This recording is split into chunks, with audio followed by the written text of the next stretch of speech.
Hello and welcome to another edition of the Charity Retail Virtual Market.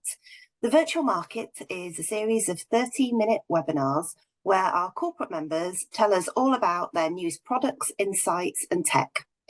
Today we have Dawn Dungate, the Director of Sustainability at ELT Global, here to share with us what's going on in the textile market and why now is the time for action. So without further ado, Dawn, I'll hand over to you. Thanks, Anna, and thanks everyone for joining and spending the time watching this. I hope it's going to be useful to you. So, who am I? I'm Dawn Dungate. I'm the Director of Sustainability for East London Textiles. And my objective today is to talk to you about the used textiles market and, more importantly, why you're watching. I'm hoping you're watching because you work in charity retail. You are keen on the environment, believe in sustainability. You want to work with a sustainable merchant, and you want to understand what the ragman or the used clothing merchant, as we like to be known as, does. You want to make the most out of your waste and support what the goals are of your charities. So to understand what's needed in the industry and make the right decisions for your charity, I'm hoping to give you all the answers.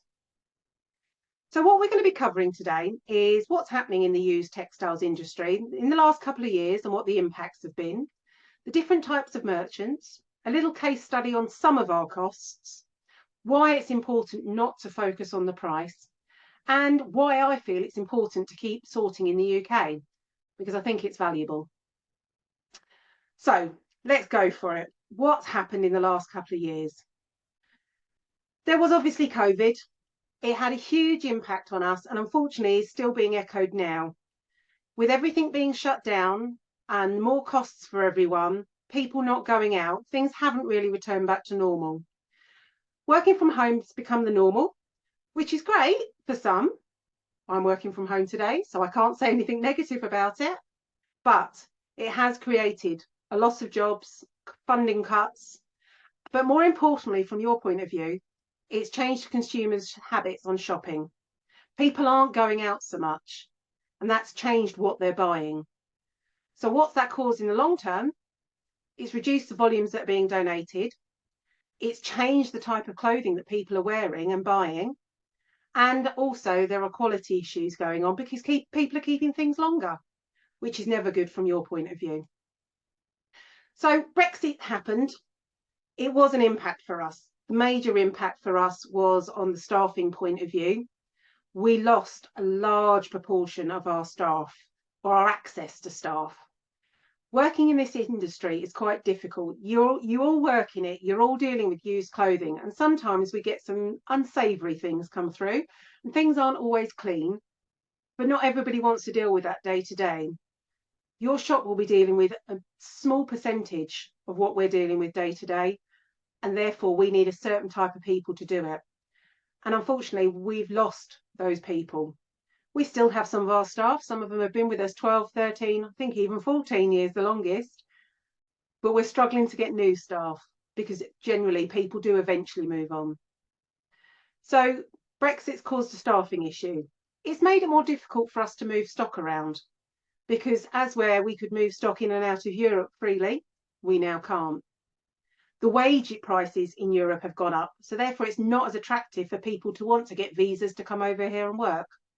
So all in all, we've got no staff to sort the clothing, our transport costs have gone up, and on top of that, that adds to sales prices.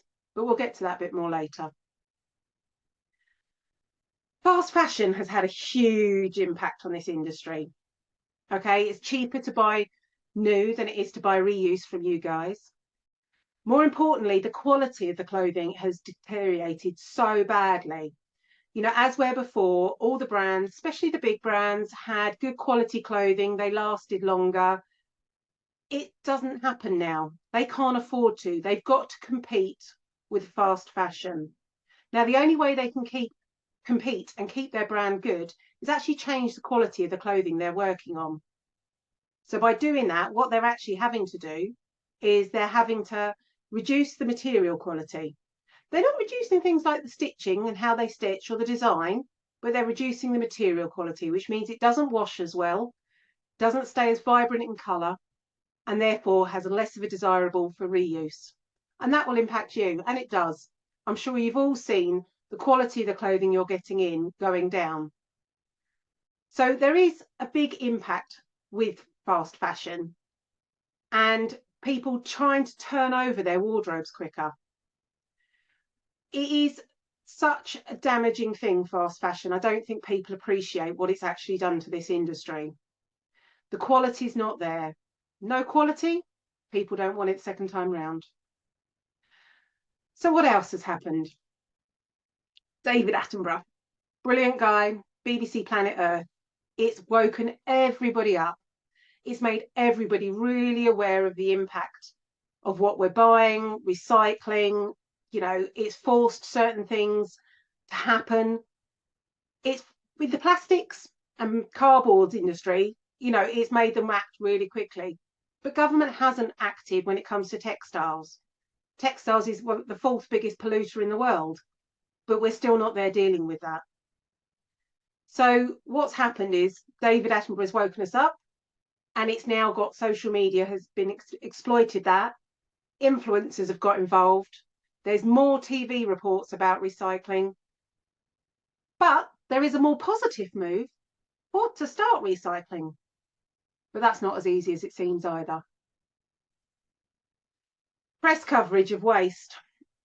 Now, over the years, the TV, Instagram, Facebook, all of the different mediums out there, it's becoming so much quicker to actually report on anything that it actually causes a negative.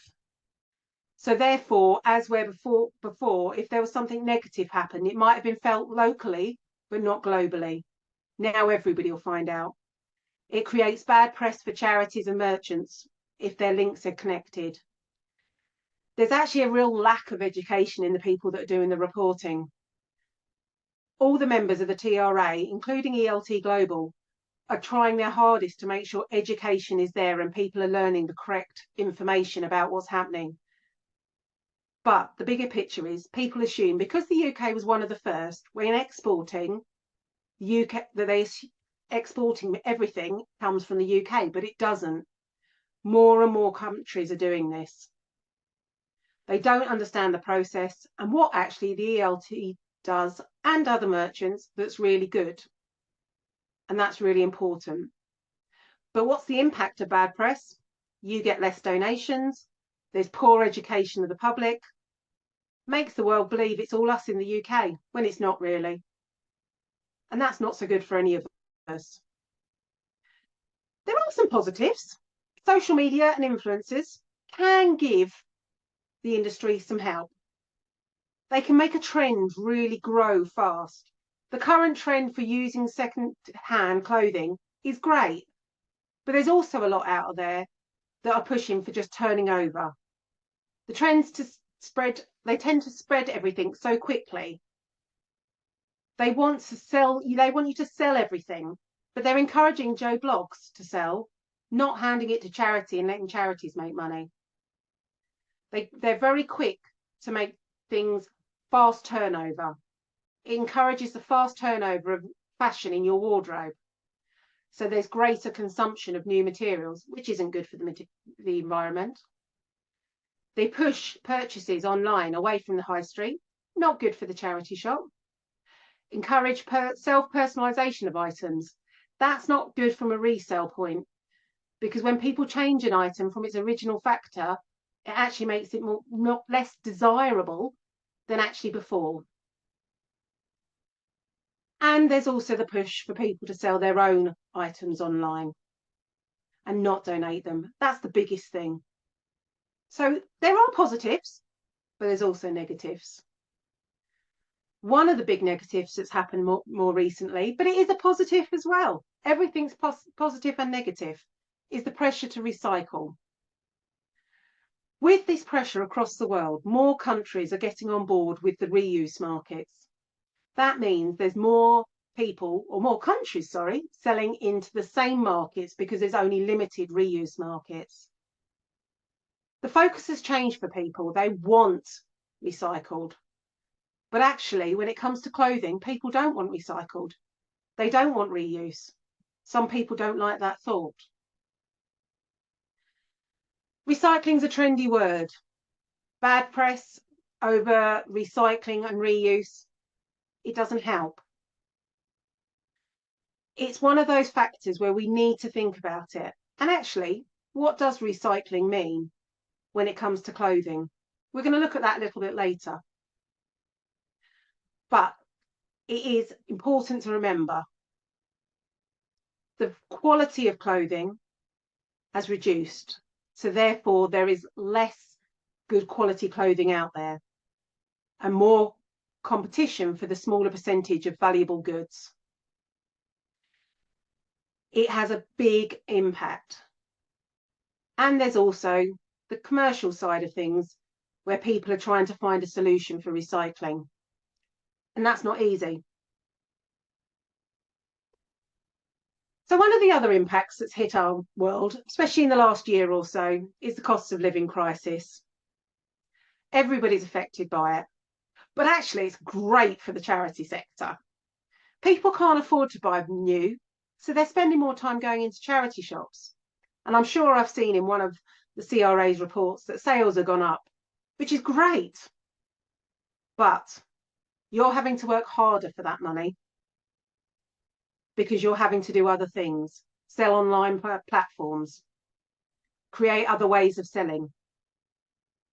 People aren't going out, so they're not buying those sparkly outfits like they used to. They're thinking before they buy. If people aren't buying as much new, long term, there's going to be less donations.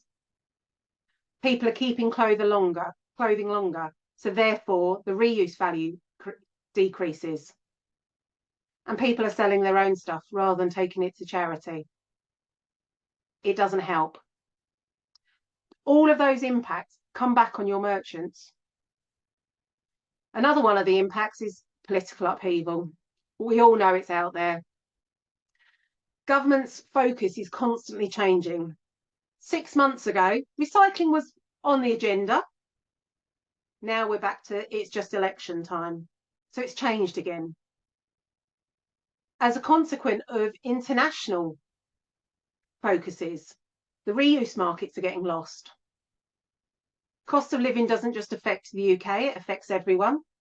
And African countries are facing real financial issues. On top of that, nobody wants to deal with waste. So that means for a merchant, it's more difficult to sell the goods. And we are in complete competition with other countries. Classic example is the US at the moment. It's giving £1 million credit to any African new customer. How can small UK merchants compete? And in the grand scheme of things, even the largest UK merchants are small across the world. It's become not safe to actually transport the goods, and politicians are just using it for their own personal gain. They're not actually changing anything or supporting us. So we do need to get that support going. Some of the transport issues that we've seen in the UK, insurance costs have gone up. There's a lack of licensed drivers. That is easing a little bit because the government did see that and opened up some of the visas. The fuel costs are going up and there's huge border crossing delays. But that's because of the paperwork that now we have to do. We're not in Brexit. The big impact to our sector is the Red Sea crisis. We've lost a transport route at the moment. The cost of shipping is now gone up so dramatically because we've got to take longer routes and there's risks. Just a simple, sending to Kenya used to take 28 days. It now takes on average 60. And that doubles the length of time we have to wait for payment. And that's without you hitting on the other issues that are happening out there with delays in how payments are made. But we'll get onto that. All in all, transport's an issue for everyone. The international markets that I said were a bit of an issue. So in the African markets, there's banking legislation. They keep changing the rules.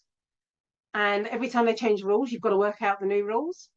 It can now, in some cases, take over 2 weeks to get an invoice approved to be paid. And then on top of that, the exchange rates are changing. It all has an impact, delays how long before people are getting paid. And in a lot of cases, where merchants are selling to different countries, and then that country's selling on to another country, these delays can get even longer. It just takes so long to do anything. And that whole time, that money is expected to have been paid out by us in the UK. It doesn't work out. European markets, pretty similar. You've got the post-Brexit, large import duties now, labour costs comparable with the UK, war, fast fashion. They're hit with pretty much the same as us. But that's removed some of our markets. There used to be a huge market in Ukraine for UK clothing. That's reduced. And that's not so good. So what else is happening out there in the world of textiles recycling? There are fibre-to-fibre demonstrators, sorting centres, chemical recycling, mechanical recycling, upcycling, use of AI.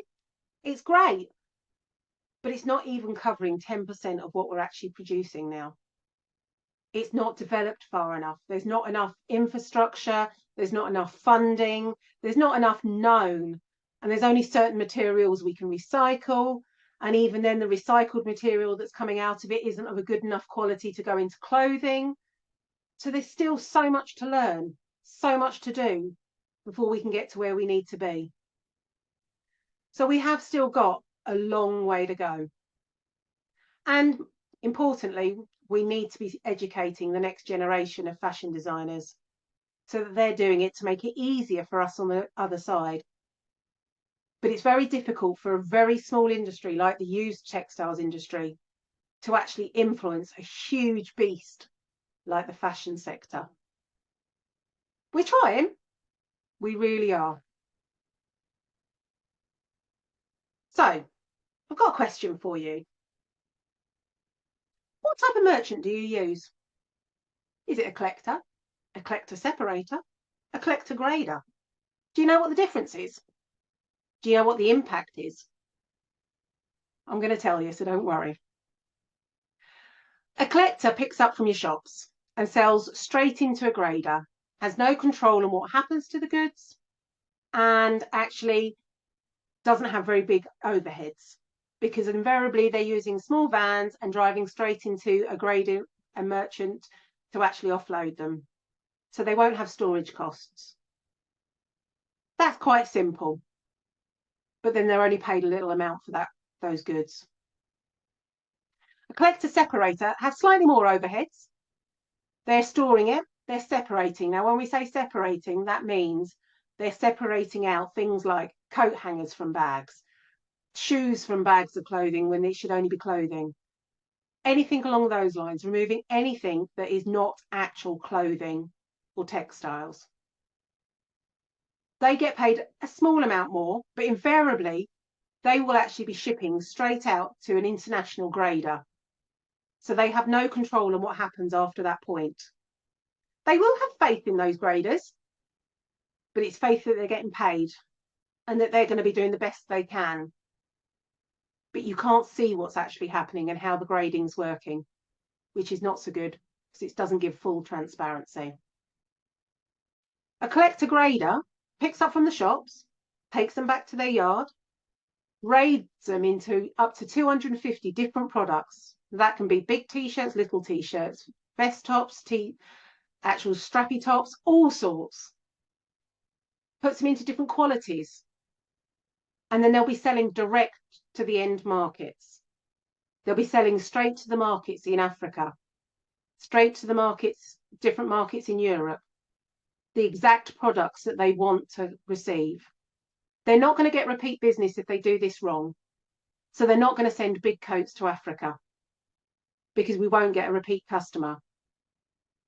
In ELT's case, a lot of our customers have been with us years because they know what they're getting. But they're facing exactly the same problems we are. So here's my shameless plug. ELT is a grader. If you walk into any UK grader, you should see mountains of clothing. You should see sorters meticulously checking each item of clothing for damage, stains, the size, the material type. You're going to see small and large bales depending on where the goods are going. Lots and lots of cages worth of stock. That's a grader. But they've got to have small bales if they're a grader because they're going to be selling into Africa. Big bales just could be a separator. But they won't be doing the meticulous sorting like you're seeing at ELT. That's the difference. So ELT is a full grader, and why we think it's important to do that in the UK. So ask yourself some questions. What's happening to the goods once they're being collected by your merchant? Are they being sorted and pressed and sent to legitimate companies? Are the goods going to the correct country for the type? Can you go and see what's happening? Can you trace your donations? Can you risk the what ifs? Make sure you know the answers to these and calculate your charity's risks. It's important to you and to your charity. Next, I'm going to look at a basic case study. How much it costs just to do that basic collection fraction. Just those little things. How much it's going to take to get the goods from your site to where they're going to be graded. So I looked at ELT's figures for over the last 10 years on 3 different years for the second and third week of March. On there here, you can see, and our current rate is down a lot and it's going to keep going. So I'm going to be warning you of that. You can see that 10 years ago, the average charity shop for ELT was getting 41p a kilo for clothing. Now it's down, well, back in March, it was 30. Now it's 25. You can see the average fuel prices, which I know have gone a lot higher at peaks, but have come back down, but they're still gone up from where they were 10 years ago. The minimum wage, that's the scary one. It's nearly doubled in 10 years. That's huge. The average weight that we're collecting has gone down. Now, that can be a number of factors. Some of you will be saying, but your donations haven't changed, or you're getting more, but you're getting better at what you're doing with it. And that's causing us problems. So therefore, our costs per kilo to collect have gone up, which means we can't get as much. We have to do more work for the same volume. Back in 2014, we could go to 6.5 shops and collect 1,000 kilos. Now it would take over 8. Add all those other costs together, the cost of 1,000 kilos of clothing, the driver's wages, and bear in mind, these are just minimum wage. This calculation is only minimum wage. If any of you know drivers, we're having to pay them a lot more than minimum wage to get to this point. But I've only done this on minimum wage. Fuel costs for 60 miles, which is an average route. So the basic cost for collecting 1,000 kilos of goods has gone down. But actually, the time's probably taking a little bit longer because we're having to go to more shops. And there'll be other factors. Drivers will be on more than minimum wage, office and management costs, vehicle costs. I haven't included any of those yet. This next slide gives you some idea of what it actually costs if somebody will pay simply driving clothing into a merchant in the UK. So in 2014, we were paying a collector 70p. Now it's down to 47p. That's a huge drop. You'd think it'd go the other way. We'd have to pay more because general costs gone up. It's gone down. The basic collection costs have come down, but not at the same rate as what we're able to sell the goods for. So the gross profit has dropped significantly, 22p to 6p, and that's just the gross profit. Out of that gross profit, there's still so much more that has to be paid for. Business operational costs like health and safety, licensing, memberships, difference in real wages, vehicle costs, insurance, management, storage, repacking, the list goes on and on and on. Yet per 100 kilos, the costs come down £160, and yet everything else has gone up. It really doesn't stack up. The industry has changed. We're not the same industry we were 20 years ago, 10 years ago, and we need to face that fact. So why is it important for you not to focus on the price you're paid? And what's more important to you? Is it the money you received? Your charity's reputation? How good the service is? The environment? Or is it important to think about the fact is, if there wasn't any merchants, what would that cost be? How would you get rid of that clothing? Now, some of the facts, and the important ones for me, is CRA quoted in the last report that only 1.9 of charity retail income is based on what's received from merchants. That's tiny. You need to be looking at your reputation. You don't want to have those images, waste sites, where it's got your labels on. Shops need regular service to reduce health and safety risks. You need to guarantee your payments. Society needs the environment. So we need to stop sending clothes to landfill. And that's a priority.